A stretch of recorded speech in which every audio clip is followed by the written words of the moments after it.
India മുന്നണി മറുപണി കൊടുക്കാൻ തന്നെ തീരുമാനിച്ചു. ഇത്രയും കാലം അത്തരം ഒരു ചിന്തയിലേക്കൊന്നും പോവാൻ കോൺഗ്രസിനും സഖ്യം ചേർന്ന് നിൽക്കുന്ന മുന്നണിക്ക് പറ്റിയിട്ടുണ്ടായിരുന്നില്ല എന്നത് വലിയ യാഥാർത്ഥ്യം തന്നെയായിരുന്നു. എന്നാൽ തെരഞ്ഞെടുപ്പ് ഗോതയിലേക്ക് ഇറങ്ങുമ്പോൾ ബി ഒരു സൈഡിൽ നിന്ന് ഇന്ത്യ മുന്നണിയെ പൊളിച്ചെടുക്കാൻ കച്ചകെട്ടി ഇറങ്ങുമ്പോൾ നിതീഷ് കുമാർ അടക്കമുള്ള പല നേതാക്കളും പാളയം മാറ്റിച്ചവിട്ടാൻ തുടങ്ങി.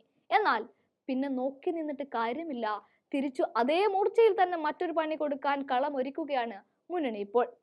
ബീഹാർ തെരഞ്ഞെടുപ്പ് പോരാട്ടം ശക്തമായിരിക്കെ NDAയെ പുലർത്താൻ ഇറങ്ങി തിരിച്ചിരിക്കുന്നു ഇന്ത്യ സഖ്യം. ചിരാഗ് പാസ്വാന്റെ ലോക് ജനശക്തി പാർട്ടിക്കായി വമ്പൻ ഓഫറുകളാണ് നൽകിയിരിക്കുന്നത്. ഒരിക്കലും LJPക്ക് തള്ളിക്കളയാനാവാത്ത ഓഫർ കൂടിയാണിത്. 8 ലോക്സഭാ സീറ്റുകൾ LJPക്ക് ഇന്ത്യ സഖ്യം ഓഫർ ചെയ്തെന്ന് NDTV തന്നെ റിപ്പോർട്ട് ചെയ്യുന്നുമുണ്ട്. 2 സീറ്റുകൾ ഉത്തർപ്രദേശിൽ നൽകുമെന്നും അറിയിച്ചിട്ടുണ്ട്. അതേസമയം ഇതുവരെ ചിരാഗ് പാസ്വാൻ ഇക്കാര്യത്തിൽ പ്രതികരിച്ചിട്ടില്ല എന്നുള്ളത് ഒരു യാഥാർത്ഥ്യമാണ്. NDAയുടെ വിശ്വസ്ത കക്ഷിയാണ്. എന്നാൽ നിതീഷ് കുമാറുമായും LJPയുടെ തന്നെ മറ്റൊരു വിഭാഗത്തെ നയിക്കുന്ന പശുപതി പരസുമായും ചിരാഗിന് പ്രശ്നങ്ങളുണ്ട്. അതേസമയം BJP 6 സീറ്റുകളാണ് മുന്നണിയിൽ LJPക്ക് നൽകാമെന്ന് അറിയിച്ചതും. എന്നാൽ അതുപോലും ഒറ്റയ്ക്കല്ല നൽകുന്നത്. പശുപതി പരസിന്റെ വിഭാഗത്തിനും ചേർത്താണ് 6 സീറ്റ് നൽകുന്നത്. പരസുമായി അത്ര നല്ല ബന്ധമോ അത് ചിരാഗിനില്ലതാനും.